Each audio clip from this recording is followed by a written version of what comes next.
On this planet, some names already sound dangerous: tiger, bear, crocodile, anaconda, and lion.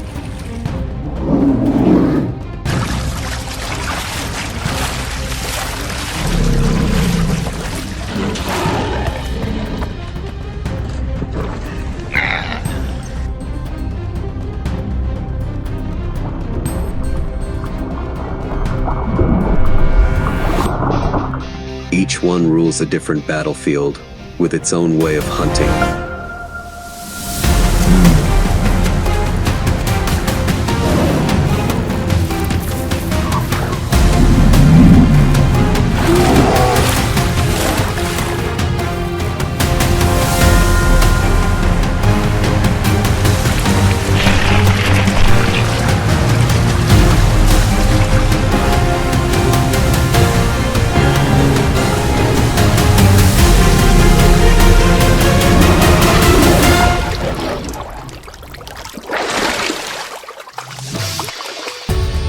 But if we throw all five into one ultimate power ranking, who really comes out on top?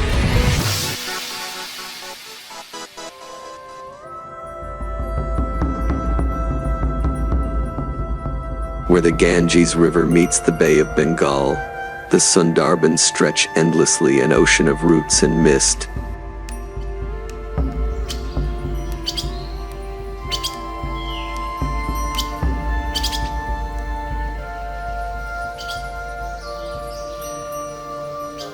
In the brackish water, something stirs. Two golden eyes rise above the surface, the Bengal tiger.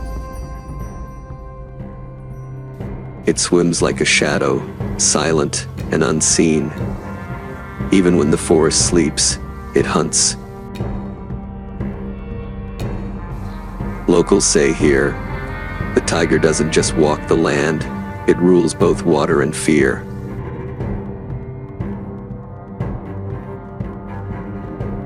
A giant cat that swims, stalks, and vanishes without a sound.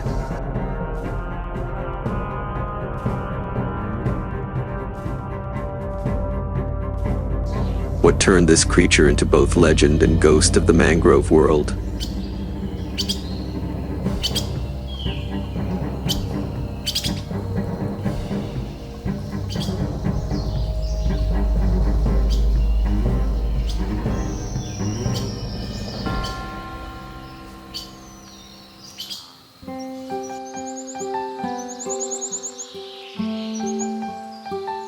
Morning mist lifts slowly over the tropical forests of Asia.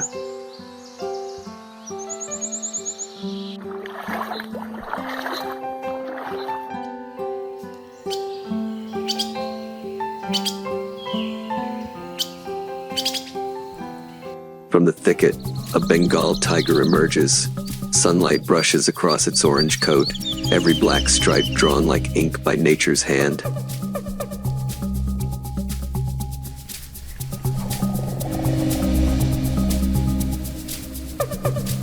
It pauses, scenting the air, each step firm yet weightless.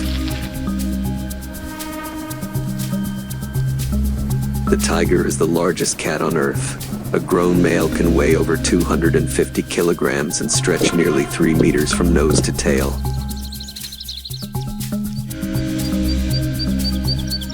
And yet it moves without a sound.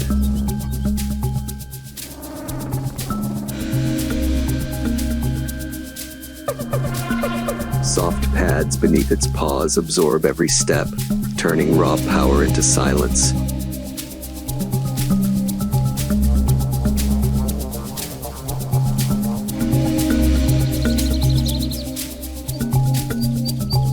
After millions of years of evolution, the tiger has mastered the art of disappearance.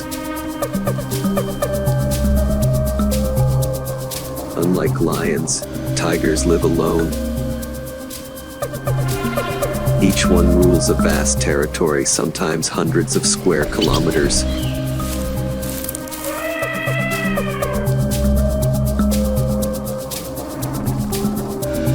They mark the borders with scent and claw marks on trees. messages only another tiger can read. In this world, territory means life.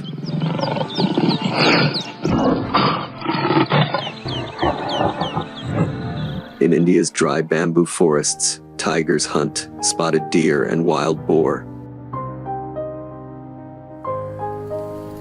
Across the grasslands of Nepal, they track buffalo.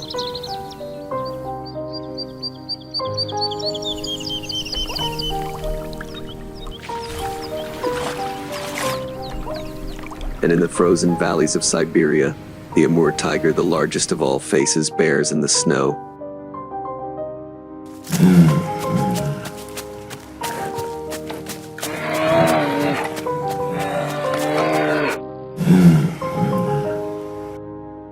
Wherever they live, the pattern never changes. Hide, approach, strike.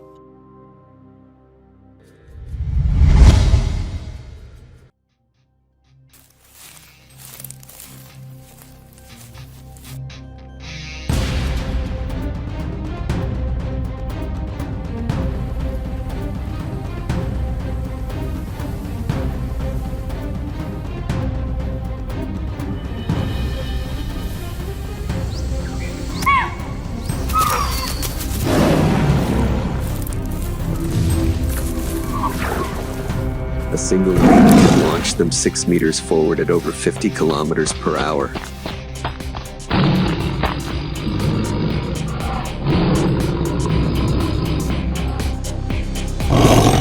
In seconds, the forest falls silent again.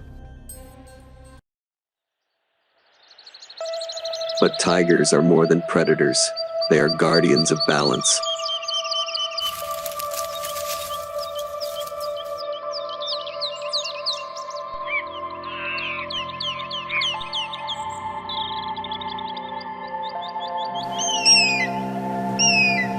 By keeping deer and boar numbers in check, they protect the forest from being eaten bare. Where tigers vanish, the jungle itself begins to fade. A mother tiger raises her cubs alone.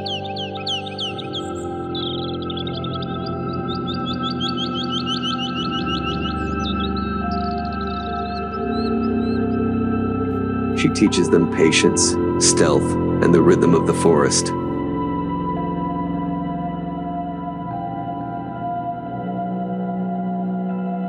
When grown, each must leave to find its own land, its own silence.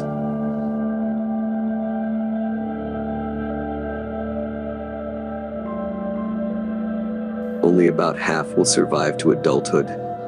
Yet each survivor carries the story of the species forward.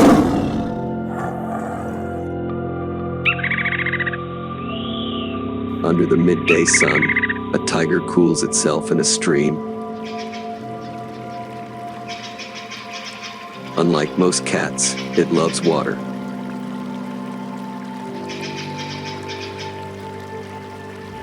It can swim for kilometers, powerful legs propelling it through the current. In the Sundarbans mangrove swamps, some hunt between tides where land and sea become one shifting world. No two tigers share the same pattern of stripes. Each is a fingerprint written on fur. Scientists now use hidden cameras to recognize individuals by those unique marks. And the images reveal hope. Cubs returning to forests that had long been silent.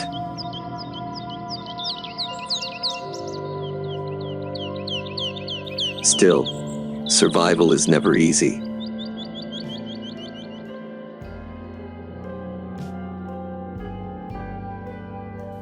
As people push deeper into the wilderness, the tiger's realm shrinks.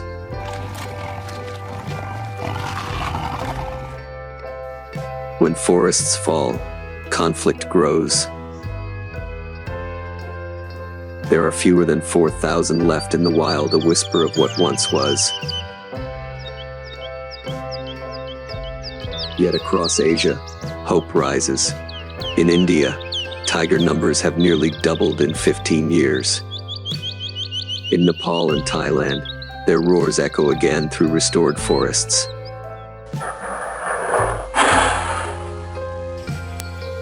As the day fades, sunlight spills across the tall grass. A male tiger steps forward, its reflection rippling on still water. He pauses, gazing toward the forest, then moves on slow, powerful, eternal.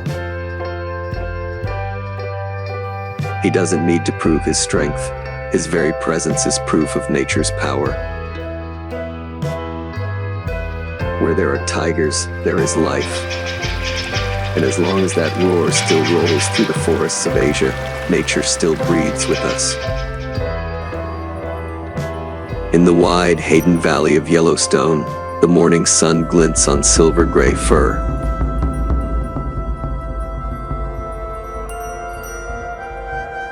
A grizzly bear lowers its head, sniffing the wind, claws dragging across the soil. It's following the scent of a carcass, more than a mile away.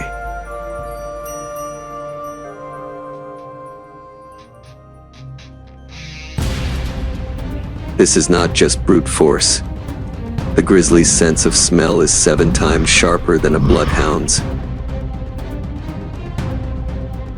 It remembers rivers, seasons, and trails as if the land itself lives in its mind.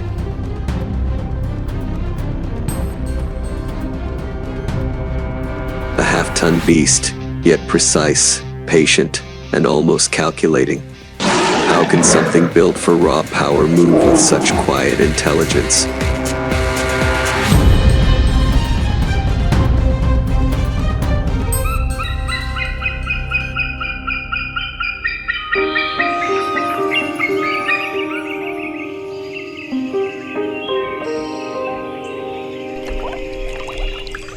A giant footprint sinks deep into the wet mud. Rainwater pools inside the impression, silent proof that something powerful just passed. At the edge of Yellowstone Valley, thunder rumbles in the distance.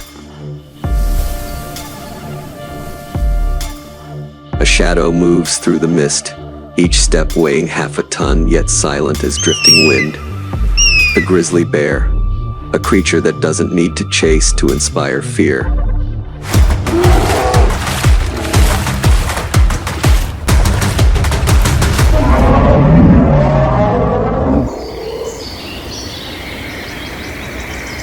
It pauses by the riverbank, breath steaming in the cold air. The surface stills, then explodes.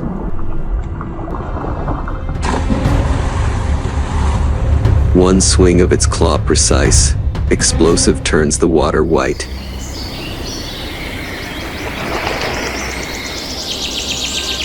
A single strike forged by millions of years of evolution.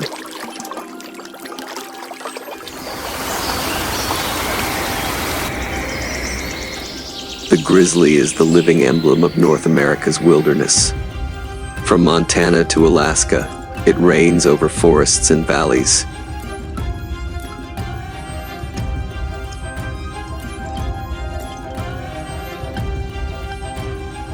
When the winter snow melts,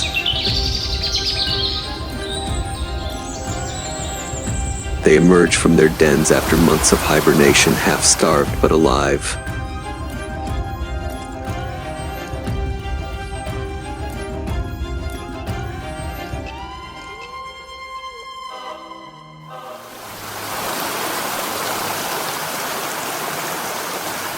Their hunt begins again, scavenging deer carcasses, digging for roots, stealing honey, and fishing salmon from icy streams.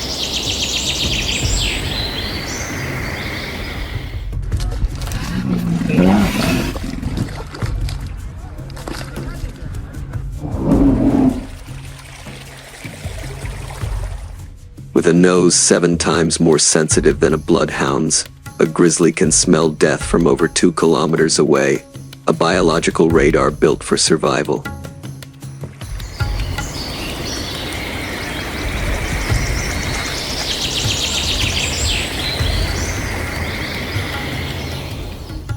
Beneath that thick fur and lumbering gait lies an engineered machine of strength, forearms so powerful they can overturn boulders. When it stands upright, a male can reach nearly 3 meters tall. Yet most of its life isn't spent killing. 80% of its diet is plant-based grass, roots, berries, ants, honey.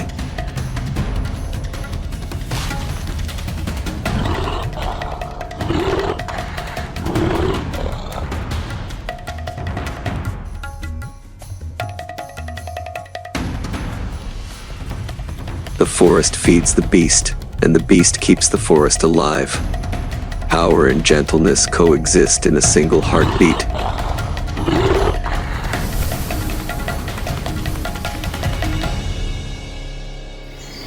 Summer floods the Lamar River. Salmon surge upstream, silver flashes breaking the current. A grizzly waits in silence, its eyes fixed on the water.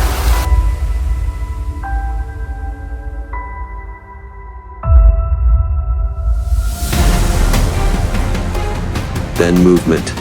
A single strike sends spray flying like shards of glass.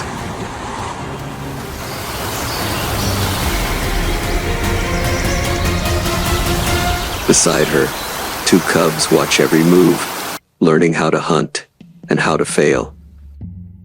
Knowledge here isn't taught with words, it's inherited through instinct, through patience, through survival.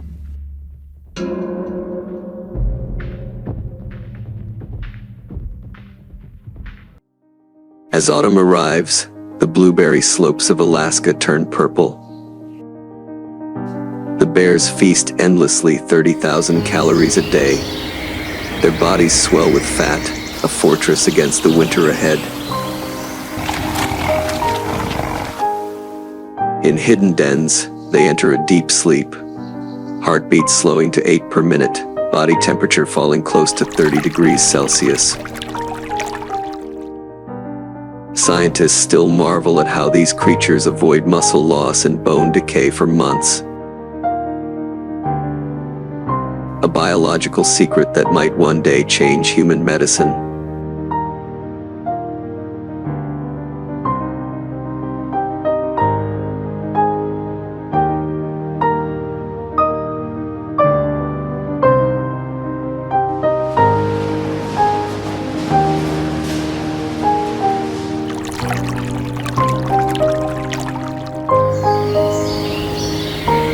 Then spring returns, and with it, violence. 2 males face off on the open plain. Their roars echo through the valley, muscles rippling, dust rising. When they clash, the sound is thunder itself. A single swipe could shatter bone, yet most battles end without death. In the wild, true dominance means knowing when to stop. At dusk, a mother grizzly leads her cubs along a quiet stream. The water mirrors the fading Sunday.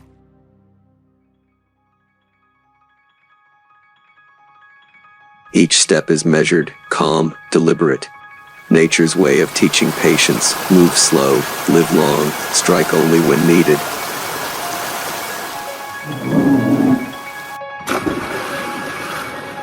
Night settles over Yellowstone. Mist gathers. Under the moonlight, the giant stands motionless, the wilderness made flesh, powerful, solitary, eternal.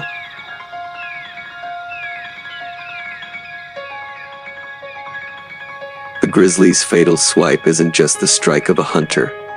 It's nature's heartbeat, a reminder that survival itself is the purest form of strength.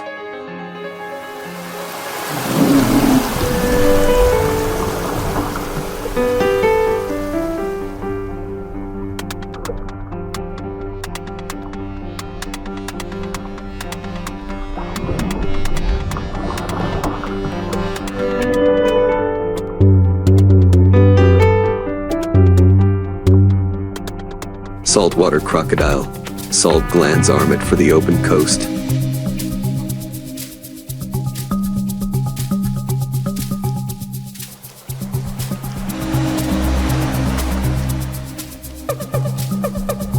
Nile crocodile. Pressure-sensing pits ring its jaws, reading the faintest ripple on Kenya's Mara River.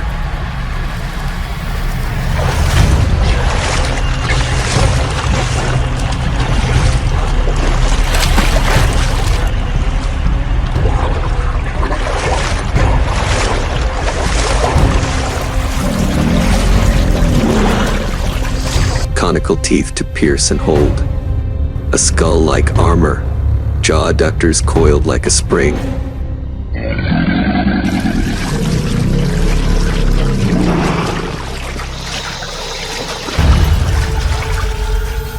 From Adelaide River, Northern Territory, to the banks of the Mara, whose design delivers the hardest bite on Earth.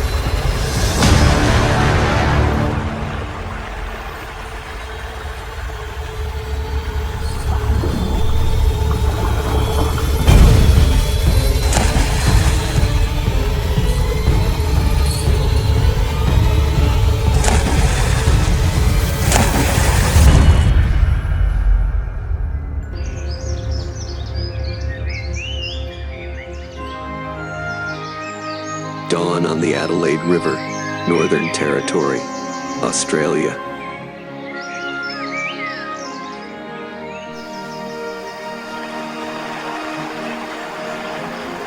A thin skin of mist over mangrove roots. The water lies flat.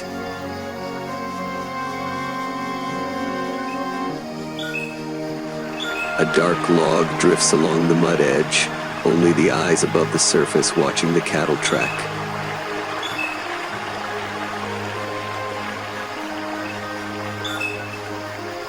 Far off, gulls rasp.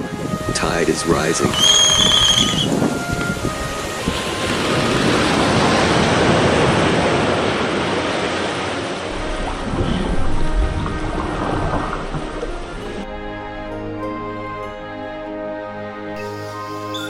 The saltwater crocodile settles exactly on the lip between shallow and deep, throat sealed by a palatal valve so it can open its mouth underwater without choking.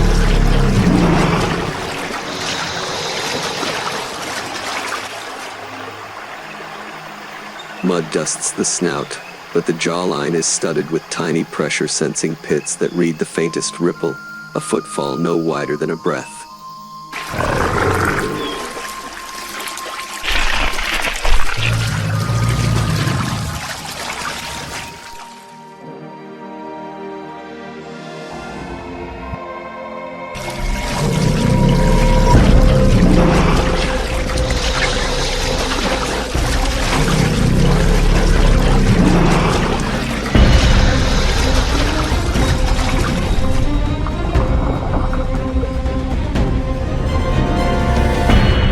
Stillness, but strung tight like a bow held at full draw.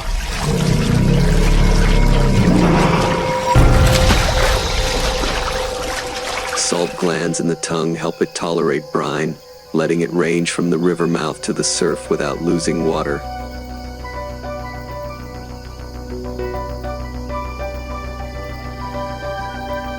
Wind shifts. The air tastes of mud and salt. Breathing slows. Peaceful frame, loaded lines.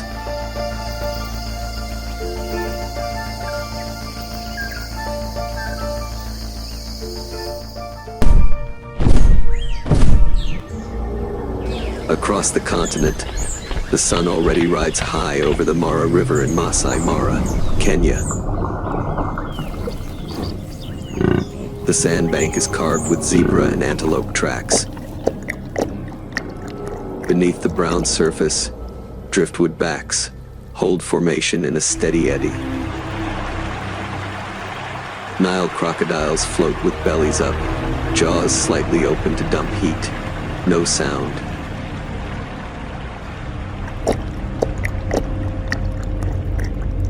Dry wind brushes the grass, dust lifts, a zebra herd ghosts the bank. Rhythm here is migration, not tide. Each season, tens of thousands must cross.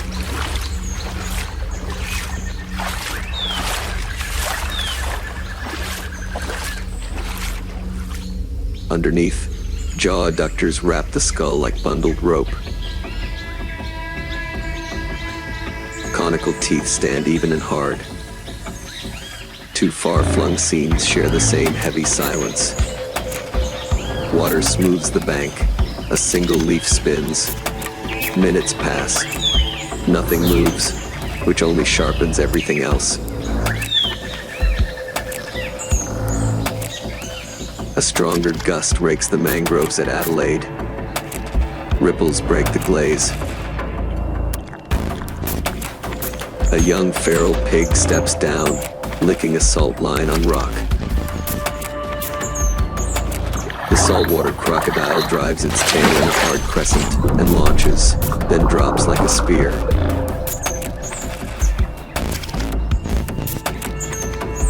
The wide head locks just behind the shoulder. The snap sounds dense and slick, like iron shutting. Mud and spray explode.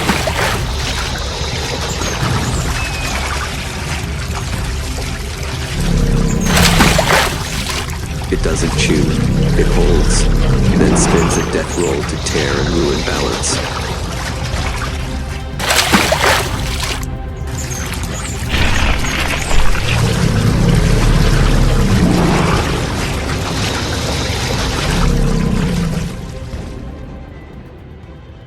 In a large individual, bite force can reach about 16,000 newtons for a flashing instant. But the real killers are angle and contact. The palatal valve closes. The animal drags its prey over the drop-off. Mud smears fly free, showing the dark slate of the scales. On the bank, a long slide mark inks the scene. On the Mara, the chatter of birds drowns under hoofbeats. The zebra surge down, water plates into white discs of foam. A huge Nile crocodile bursts from bank shadow and hooks the last zebra at the flank. Another clamps a leg. The whole mass tilts, like a tree bent by wind. They don't need to crush. They only need to hold and turn. Others slide aside to give the hunters space in the brown churn. In that chaos, those pressure pits along the jaws read escape lanes through micro ripples tactile vision. Big adults often deliver 13 to 14,000 newtons. When several animals latch on, the combined pull is worse than numbers on paper. Current rips hooves loose, deep mud sucks. All the advantages of land vanish when a body is half floating, half stuck.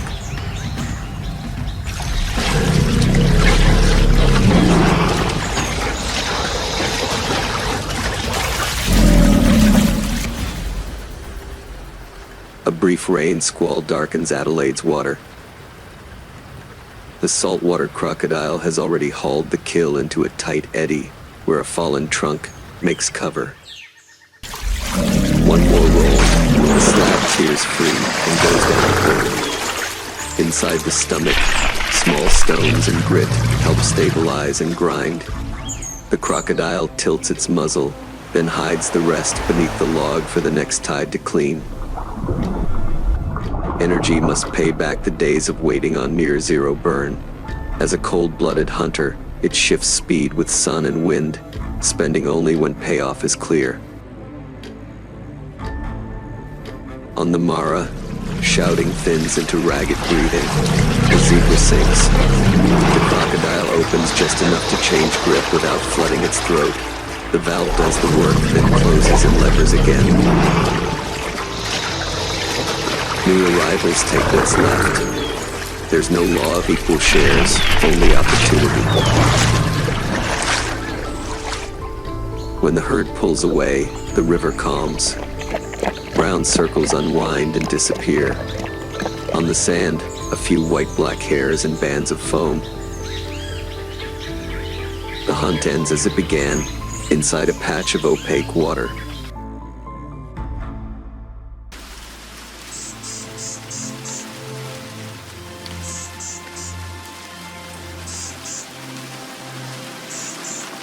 Evening draws in over the top end. Egrets return. Frogs click.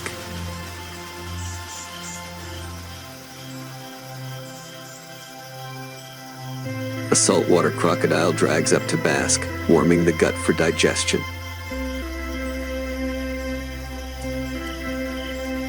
Now the head shows clearly, a broad, heavy wedge of skull that gives strong leverage to closing muscles. A broken tooth will be replaced by one already growing beneath. The arsenal refreshes all lifelong. Pale scars stripe the back territory disputes, especially on the spring tides. Nests are mounded high with dry grass and leaves. Temperature inside decides sex in the hatchlings. Hot years can skew the balance. Biologists watch that curve closely.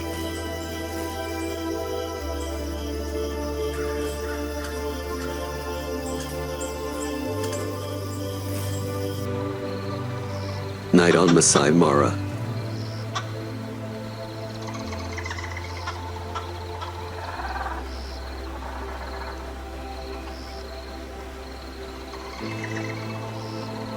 Moonlight drifts the surface, silvering the backs of crocodiles that lie like statues.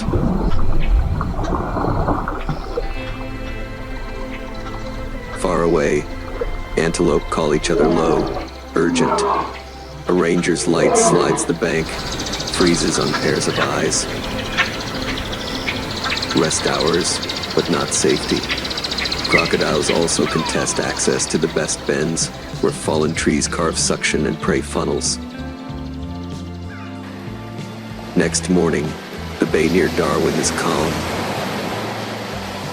On the fisherman's radio, saltwater crocodiles out beyond the surf line, riding tide corridors, sometimes crossing narrow island channels. Tolerance for salinity opens the menu from mangrove creeks to the shore break, even sea turtles or small sharks when chance aligns.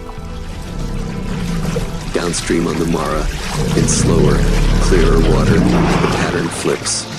A big Nile crocodile ignores small fish and holds the ambush slot for the migration. Every choice runs on energy math intake versus spend. Miss once and you may go hungry for days.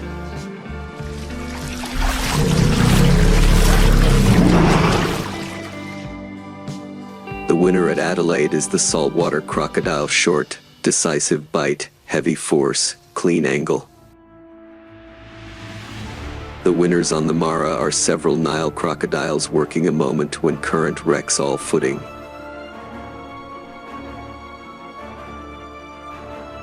If you frame it as a record among living animals, the crown for peak bite force measured so far rests with the saltwater crocodile, with giant individuals posting very high numbers. The Nile crocodile sits just behind, and in the wild, a massive Nile can outrank a smaller salty in the only metric that matters that day: size in the moment.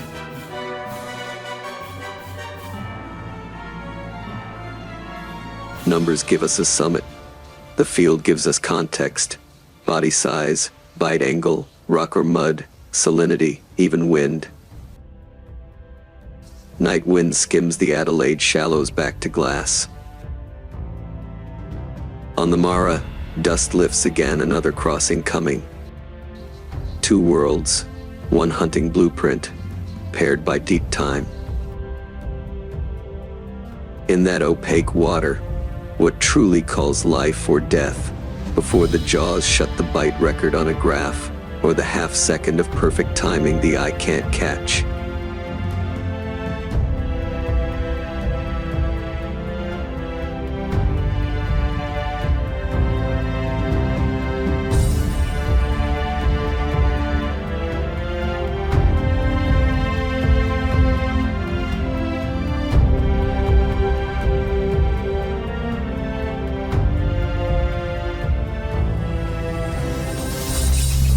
The waters of the Amazon lie still, like a mirror. Suddenly, a faint ripple breaks the silence, then vanishes.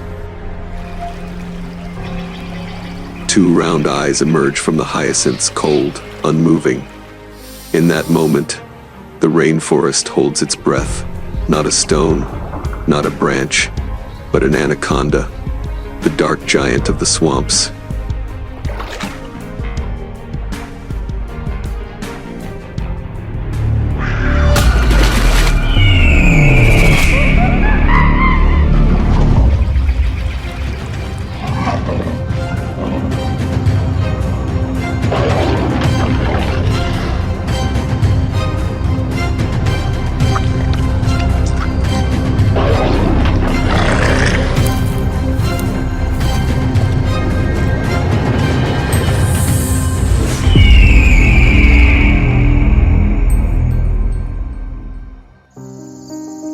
waits.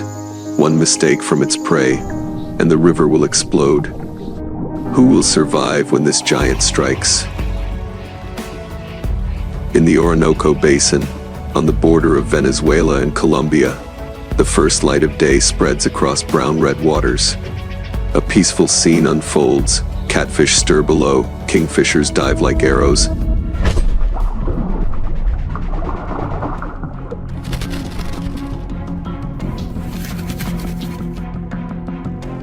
Howler monkeys call from the treetops.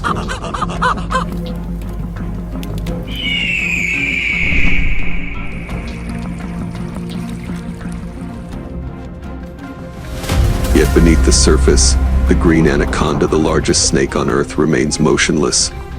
Some reach 8 meters, weighing over 200 kilos. Their dark green scales, mottled with black, render them almost invisible. In rivers, marshes, and flooded forests,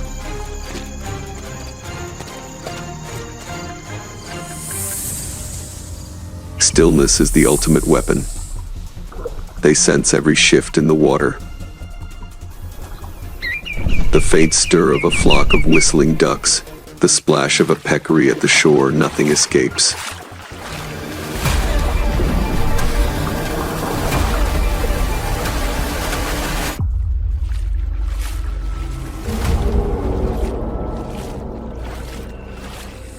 Anacondas don't need to hunt daily.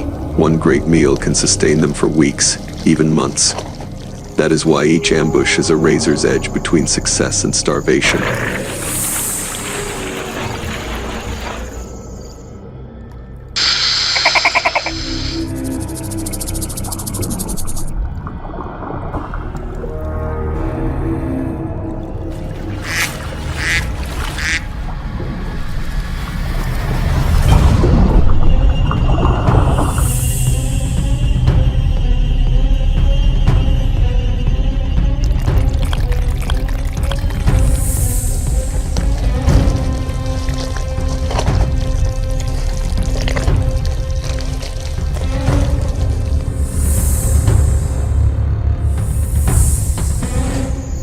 Night descends. Moonlight drapes the Orinoco in silver.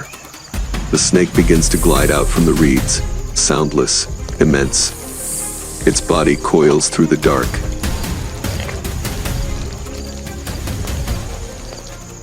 Then prey appears. A capybara, the world's largest rodent, steps down to drink. Ears twitch, eyes scan, muscles tense. Yet water is both sanctuary and trap.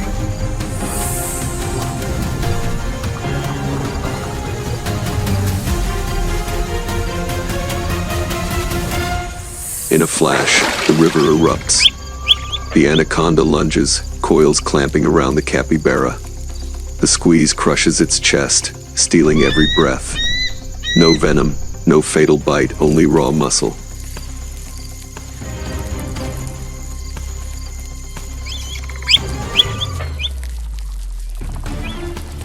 Each frantic struggle tightens the grip. Within minutes, the fight is over. In slow motion, the snake's eyes remain calm, its body relentless. Once still, the feast begins. Its jaws unhinge, stretching wide, swallowing a body larger than its own head. The process lasts hours, but this is what evolution designed it for.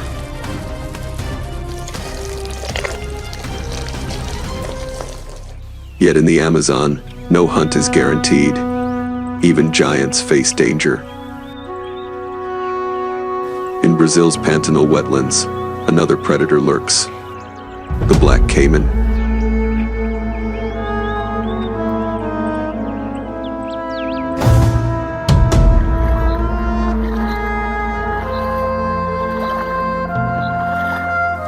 Reaching 7 meters, armed with jaws of bone-crushing power, it can challenge the anaconda itself.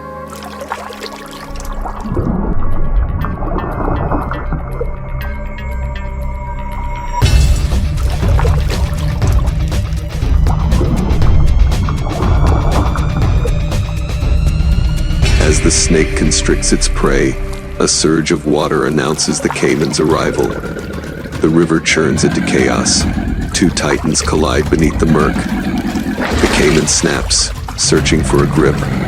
The anaconda coils tighter, refusing to surrender its kill. A brutal contest of power.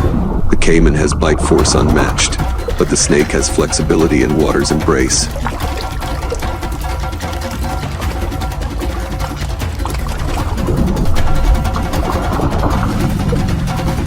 Minutes drag.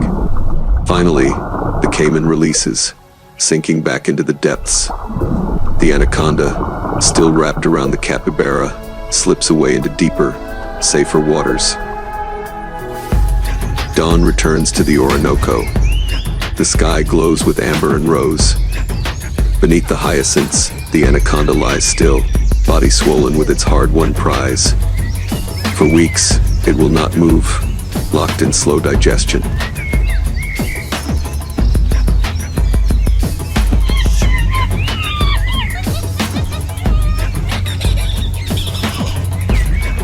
Around it, the forest continues.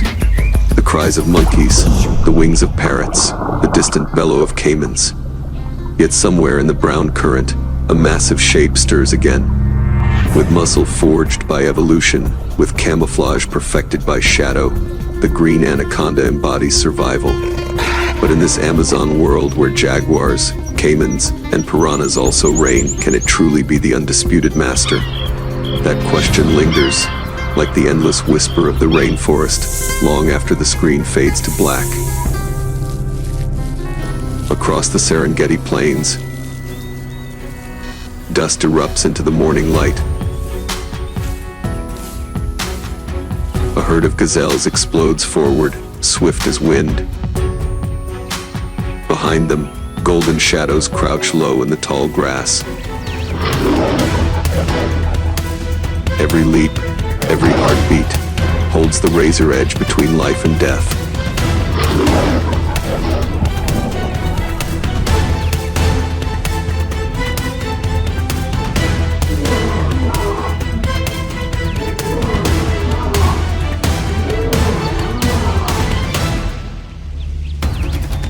A roar tears through the silence, spurring dawn itself. This is the realm of lions, Africa's supreme predators. Yet even kings must choose their prey, which 5 animals have shaped their reign across millennia.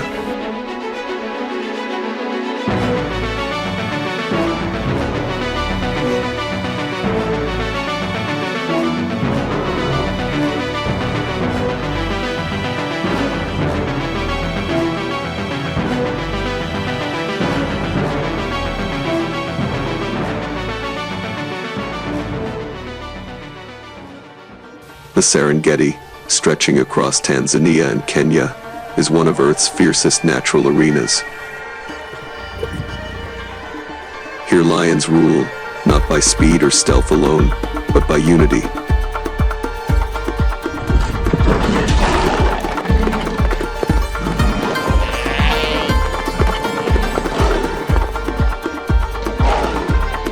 Unlike the solitary leopard or cheetah, their power lies in the pride.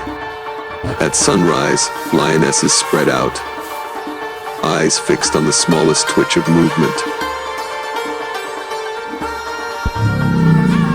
Their first target, the Thompson's gazelle.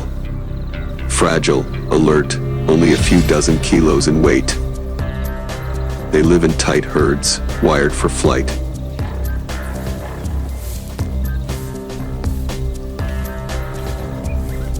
With bursts that reach 60 kilometers an hour, they can outpace most hunters. Yet teamwork changes the equation.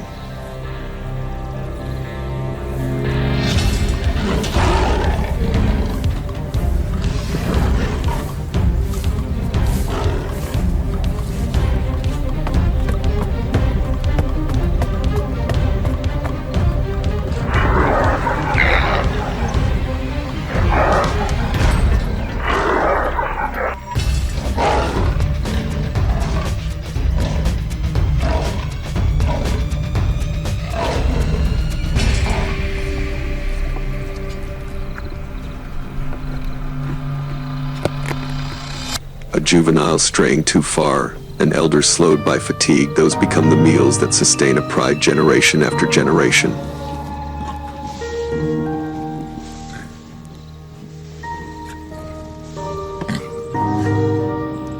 Further north, near the Grizzly River, zebra herds drift cautiously to water.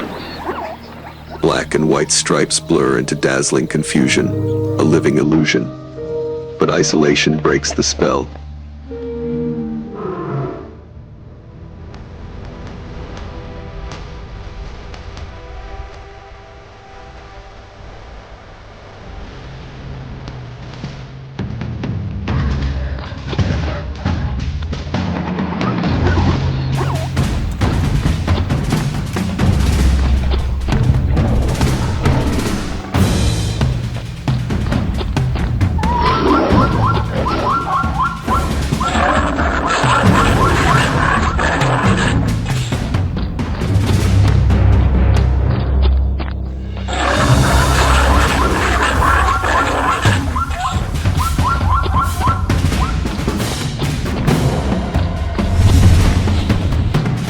A single zebra caught apart becomes a clear target.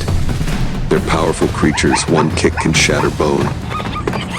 Still, the prize is worth the gamble. A single adult zebra can feed the pride for days.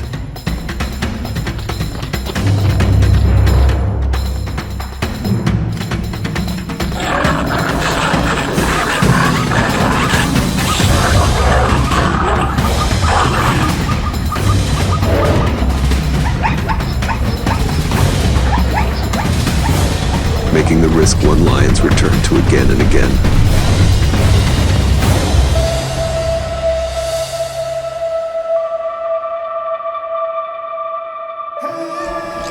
At the wetlands near Lake Ndutu, the sound of buffalo carries like thunder. Half-ton beasts with sweeping horns. Their presence alone commands respect. For lions, they are both prey and peril.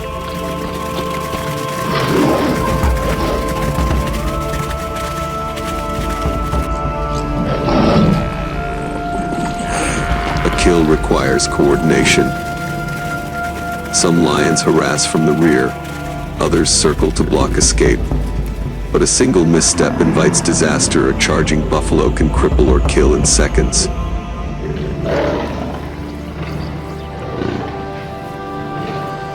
It is a hunt of courage, where success means days of abundance, and failure means blood in the dust.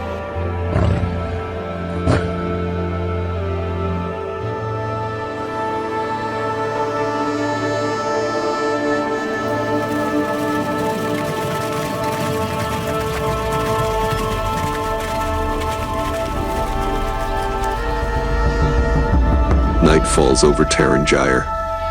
From burrows and shadows emerge warthogs. Small, stubborn, unpredictable.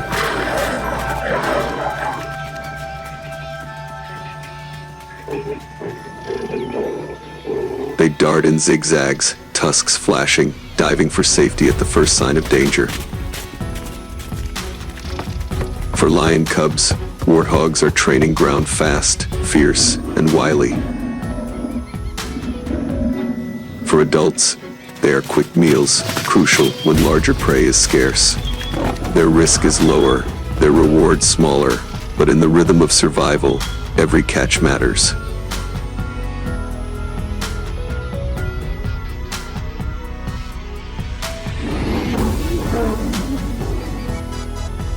Then comes the Great Migration. Along the Mara River, straddling the border of Tanzania and Kenya, wildebeest move in endless tides. Hundreds of thousands surge across. Bawling, stumbling, colliding, chaos fills the air. In that storm, the weak and the clumsy fall behind.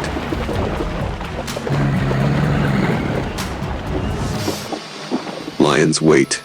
One bite to the throat ends the panic, and a bounty of flesh follows. For the pride, the migration is not just a hunt, it is harvest. A season of plenty in a land of hunger.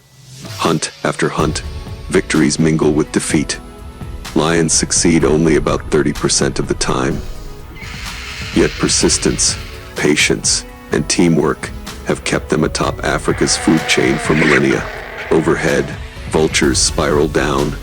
They will arrive after the kill, ensuring nothing is wasted. The circle of life is brutal, but complete. As the Serengeti burns gold in the setting sun, a lone male stands atop a rise. His mane whips in the wind, eyes scanning herds that stretch to the horizon. Each hunt is a wager. Thompson's gazelles, zebras, buffalo, warthogs, wildebeest, 5 favored prey, 5 measures of skill and survival. On this harsh stage, the king still rules. But for how long can his throne remain secure?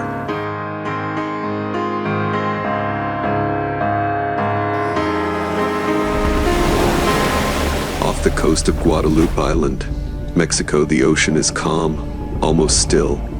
Then, a shadow slides beneath the waves. No splash, no sound. Only a dorsal fin cutting through the deep blue light. The great white shark, the name alone carries fear. But beyond the stories and the teeth, what is it, really?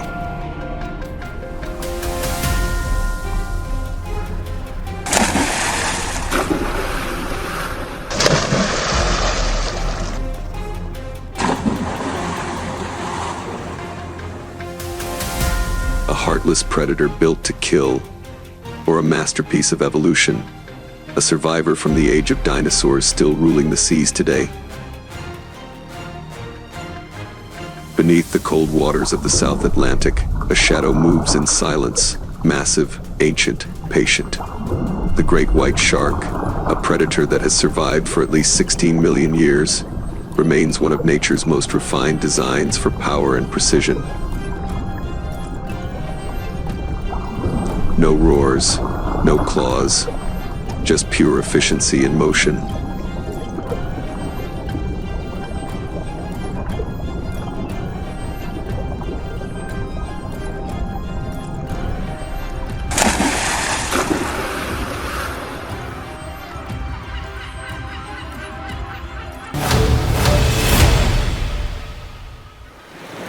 In the misty waters of Gansbai, South Africa, where the temperature drops to barely 14 degrees, this apex hunter reigns.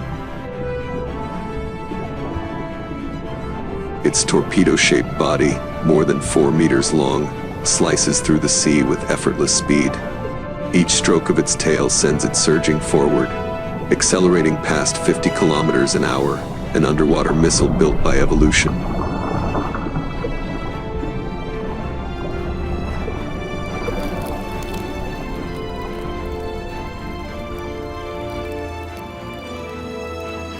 Yet beneath that armor lies a masterpiece of perception. Its eyes contain a reflective layer called tapetum lucidum, letting it see clearly in the darkness hundreds of meters deep. Its snout is covered with ampullae of Lorenzini, tiny organs that sense the faintest electric fields, even the heartbeat of prey hidden in the sand.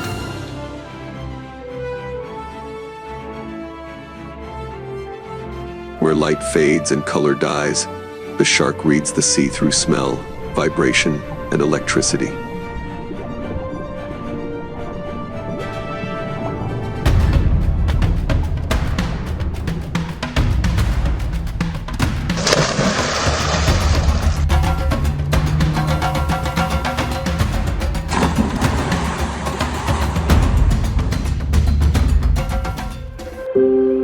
Above the surface, Cape fur seals play near the shore, unaware of the danger below. The shark circles, muscles tightening. Then, a single thrust, it rockets upward. The impact explodes in spray, the seal vanishes, and silence returns.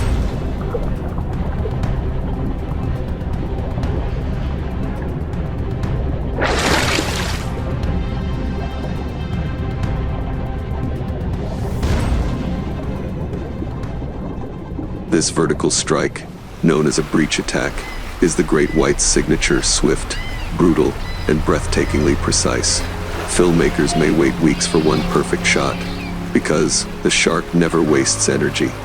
If it misses, it waits, sometimes for days.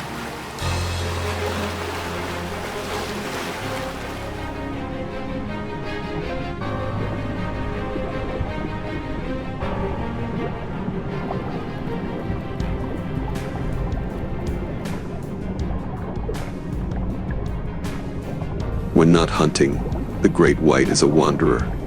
Tagging studies show individuals traveling from South Africa to Western Australia more than 4,000 kilometers across open ocean.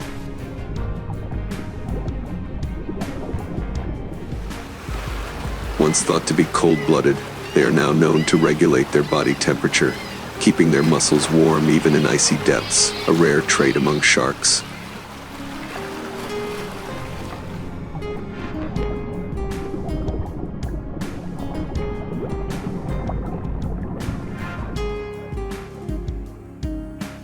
At night, in Monterey Bay, California, moonlight shimmers over drifting waves. A massive shark circles the carcass of a whale. Every bite is measured, unhurried.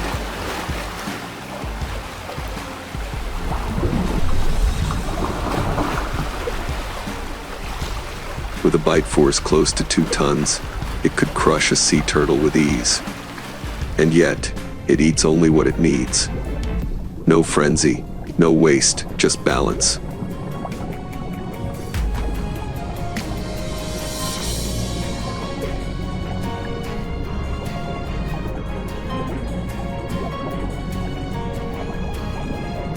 On the scarred bodies of females, scientists read the marks of a violent ritual, mating.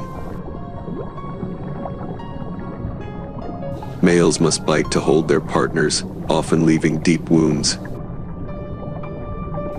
Pregnancy lasts over a year. Each litter brings 10 to 12 pups, already more than a meter long, born armed with teeth and instinct, left alone to survive from the first breath. From an ecological view, the great white is not a monster, it's the ocean's regulator. It keeps the food chain in harmony, culling weaker predators so the sea stays alive.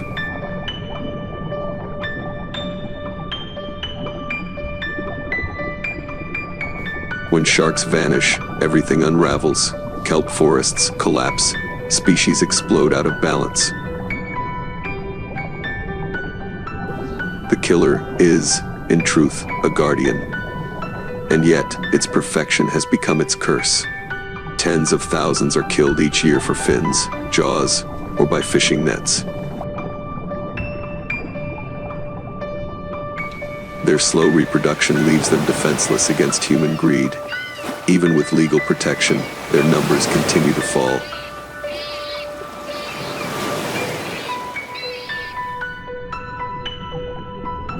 Off Guadalupe Island, Mexico, divers descend into crystal water. A massive white shark glides around their cage, calm, curious, almost gentle. Its black eyes shimmer in the blue. No rage, no malice, only observation.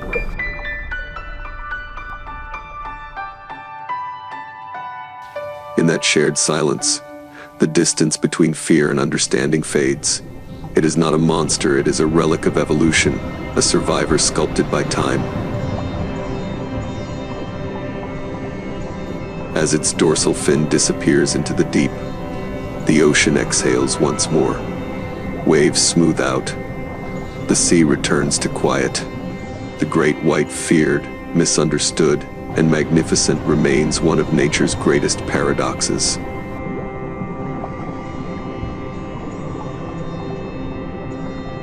Perhaps what we truly fear in the ocean is not the shark itself, but what it reflects about us, what it